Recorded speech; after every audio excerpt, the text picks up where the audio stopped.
کہہ دیجئے محمد صلی اللہ علیہ وسلم جو اللہ اور اس کے رسول صلی اللہ علیہ وسلم کے آپ کی اطاعت سے اللہ اور رسول کی محبت، رسول اللہ صلی اللہ علیہ وسلم کی محبت، اس میں اللہ کی محبت بھی شامل ہے۔ اگر اللہ اور اس کے رسول کی اطاعت سے کوئی انکار کرتا ہے تو ایسا اللہ تعالیٰ فرما رہے فَإِن تَوَلَّوْا فَإِنَّ اللَّهَ لَا يُحِبُّ الْكَافِرِينَ، اللہ ایسے انکار کرنے والوں سے ہرگز محبت نہیں کرے گا، ہرگز محبت۔ جو اللہ سے انکار کرے، ایک موقع پر رسول اللہ صلی اللہ علیہ وسلم نے فرمایا کہ سارے مسلمان جنت میں چلے جائیں گے سوائے اس شخص کے جس نے میرا انکار کیا۔ صحابہ نے پوچھا کہ یا رسول اللہ کون ہے جو آپ کا انکار کرے گا؟ فرمایا کہ جس نے میری نافرمانی کی اس نے میرا انکار کیا ہے۔ اور محبت میں کیا ہوتا آدمی؟ آج ہمارے ماحول کیا ہے؟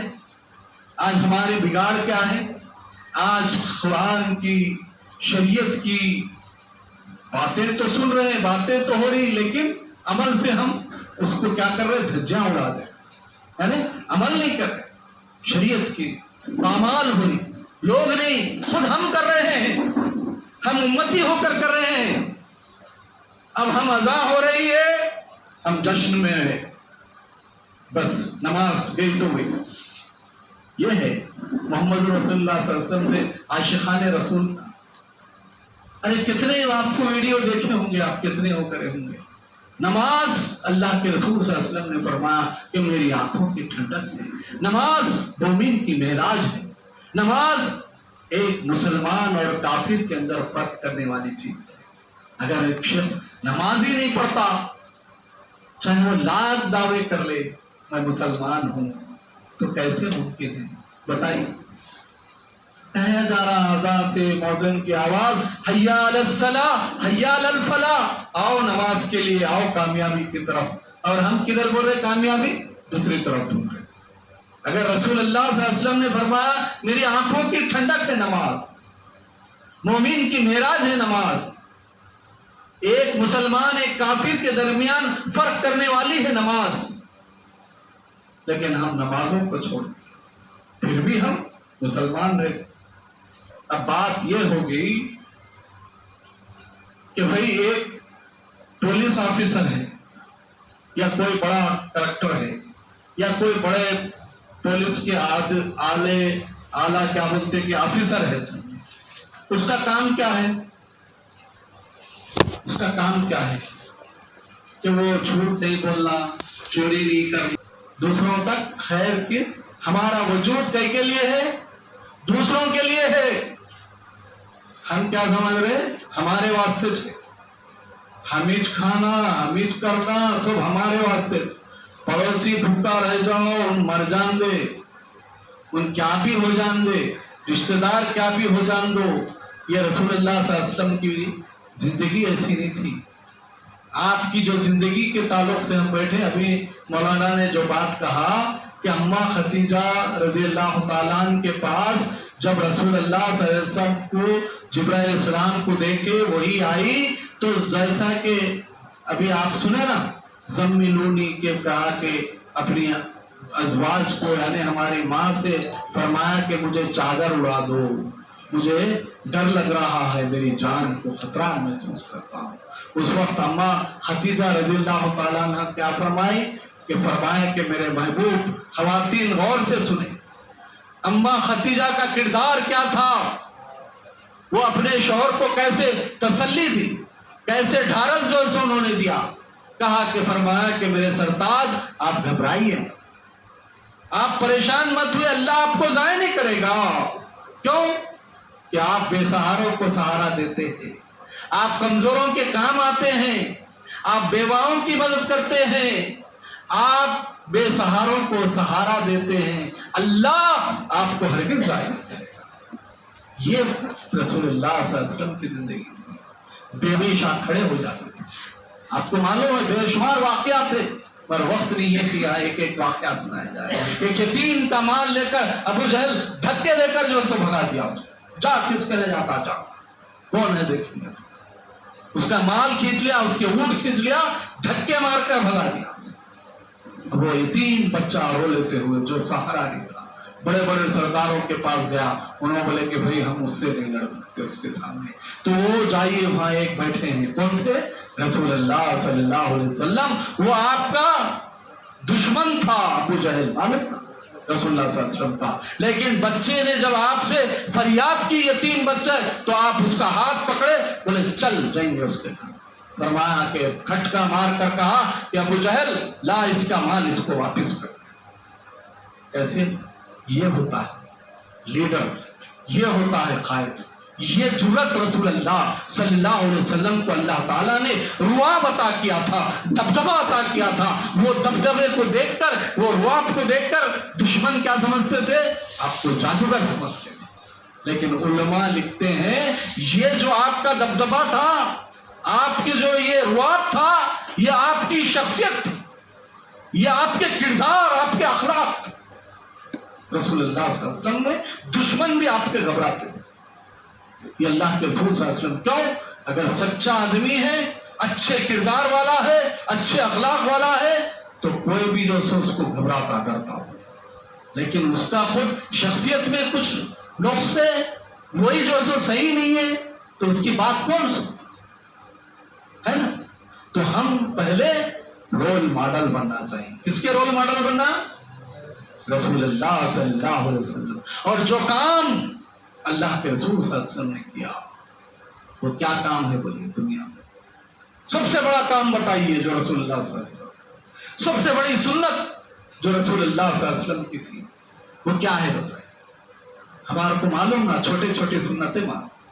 میٹھا کھانا بولے تو سنت ہے بولتے تو نہیں، میٹھا کھانے بولے تو ارے سنت ہے بھائی میٹھا کھانا. اور کیا بولتے ہیں؟ دعوت ہے، یار دعوت قبول کرنا ہے، وہ دعوت قبول کرے تو سنت ہے. وہ یہ سنتیں یاد ہے ہمارا. لیکن رسول اللہ صلی اللہ علیہ وسلم دعوت دین کے لیے، سارے انسانوں کے سامنے اللہ کا پیغام پہنچانے کے لیے آپ مکے سے بھی طائف کا سفر کیے. نہیں کرے؟ وہاں کیا کرے؟ پھولوں سے استقبال کرے. کیا ہوا طائف میں؟ آپ کو کیا ہوا؟ کیا دینے گئے تھے؟ پراپرٹی کا جھگڑا تھا، وہاں سے پراپرٹی خریدنے گئے تھے، پلاٹا وغیرہ دیکھنے گئے تھے، یا بلے خریدنے گئے تھے؟ وہاں کے بہت بلے باغاں انگور کے اچھے ہیں بول کے طائف میں. کئی کے لیے گئے تھے رسول اللہ صلی اللہ علیہ وسلم؟ بولیے. دعوت. کئی کی دعوت؟ دین کی دعوت. میں کیا؟ ایک اللہ کی طرف بلانا، جو سینکڑوں خدائیں بنا لیے تھے، اس کو لوگوں کو ایک اللہ واحد لا الہ الا اللہ کی دعوت دینی. وہ دعوت کیا تھی؟ لا الہ الا اللہ تفلحون. کہہ دو لا الہ الا اللہ اور کامیاب ہو جاؤ. یہ دعوت دینے گئے تھے نا. اس کے نتیجے میں کیا ہوا تھا؟ کیا ہوا؟ قبول کر لیے؟ آپ پر پتھرے برسائے گئے، آپ خون میں لطف ہو گئے، غش آ کر گر گئے. تو میرے نبی نے اس دعوت کو لوگوں کو پہنچانے کے لیے اپنے آپ کو خون میں لطف ہو. پھر جب ہوش آیا تو کہا کہ اللہ تو مجھے کن کے حوالے کر دیا؟ ان لوگوں کے حوالے جو میری عبادت بنائے. پھر بھی میں اللہ، تو اس حالت میں میرے سے راضی ہے تو میں خوش ہوں میرے بابا، بس تو راضی ہو. یہ ہے اللہ سے محبت. معلوم ہے؟ یہ اللہ سے محبت. میرا اللہ راضی ہو جائے، میرا اللہ خوش ہو جائے، چاہے میں خون میں نہ لوں، لیکن اللہ خوش ہو جائے. لیکن اللہ کو جوش آ گیا. معلوم پہاڑوں سے کہا کہ پوچھو اللہ کے رسول، یہ دونوں پہاڑوں کو ملا دیں گے، اس بستی کو ملیا میٹ کر دیں گے. لیکن اللہ کے رسول صلی اللہ علیہ وسلم جو رحمت للعالمین صلی اللہ علیہ وسلم نے کیا فرمایا؟ نہیں اللہ ان کو معاف کر دے میرے مولا، یہ نادان ہے، مجھے نہیں سمجھ. اللہ ان کی نسلوں میں سے ایمان والے پیدا کر، ان کی اولادوں میں سے ایمان والے پیدا کر. یہ دعا فرمائے. اس لیے رحمت للعالمین ہے۔ کتنا اللہ کے رسول صلی اللہ علیہ وسلم انسانیت کا درد اپنے اندر رکھتے ہوئے، کتنا انسانیت سے اللہ کے رسول صلی اللہ علیہ وسلم کو پیار تھا۔ تو میں کہہ رہا تھا کہ سب سے بڑی سنت کیا ہے ہم کو معلوم، وہ ہے دعوت اللہ، لوگوں کو اللہ کی طرف بلانا۔ کیوں کہ اب کوئی نبی اور رسول آنے والے نہیں ہیں۔ وہ جو دعوت، جو مشن ہے تھا، رسول اللہ صلی اللہ علیہ وسلم کیوں آئے تھے؟ 360 بتوں کی پوجا ہو رہی تھی مکے میں، حرم میں، اور بچیوں کو زندہ گاڑ دیا جا رہا تھا، اور عورتوں کا کوئی، غلاموں کا کوئی مقام نہیں تھا۔ لوگ چوری کرتے، ڈاکہ مارتے، رشوت، سود، زینا، ہر کام، جتنے گناہ کے کام ہیں سب تھے۔ رسول اللہ صلی اللہ علیہ وسلم آ کر ان تمام کاموں کو مٹا دیا۔ ہاں، وہ بجلی کا کڑکا تھا یا صوت نادی، عرب کی زمین جس نے ساری ہلا دی، عرب کی زمین جس نے ساری، رسول اللہ صلی اللہ علیہ وسلم۔ تو آج یہ امت کون ہے؟ عاشقان رسول کے دعوے کرنے والے، یہ امت خیر امت ہے۔ یہ امت کون ہے؟ رسول اللہ صلی اللہ علیہ وسلم کے ماننے والی، رسول اللہ صلی اللہ علیہ وسلم کی جانشین یہ امت ہے۔ تو مجھے اور آپ کو کیا کام کرنا ہے؟ کیا کام کرنا ہے؟ ایک طرف جو معاشرے کے اندر، ہمارے مسلم گھرانوں کے اندر جو برائیاں، جو بگاڑ، نوجوان ہیں ماں باپ کے نافرمان ہو گئے، باپوں کو شکایت ہے کہ بچے ہماری بات نہیں سن رہے ہیں، ماں کو شکایت ہے بچیاں ہماری بات نہیں سن رہے ہیں۔ آج یہ اصلاح کا کام، ہمارے نوجوان بے رہا روی کا شکار ہے۔ تو یہ کس کا کام ہے؟ یہ امت کا کام ہے، یہ مسلمانوں کا کام ہے، یہ جماعت اسلامی کا کام نہیں ہے، یہ صرف تبلیغی جماعت کا کام نہیں ہے، کسی اور جمعیت العلماء اور اہل سنت الجماعت کا ہی کام نہیں ہے، بلکہ کام کس کا ہے؟ سارے مسلمان مل کر کرنا ہے۔ یہ مل کر کرنے کے لیے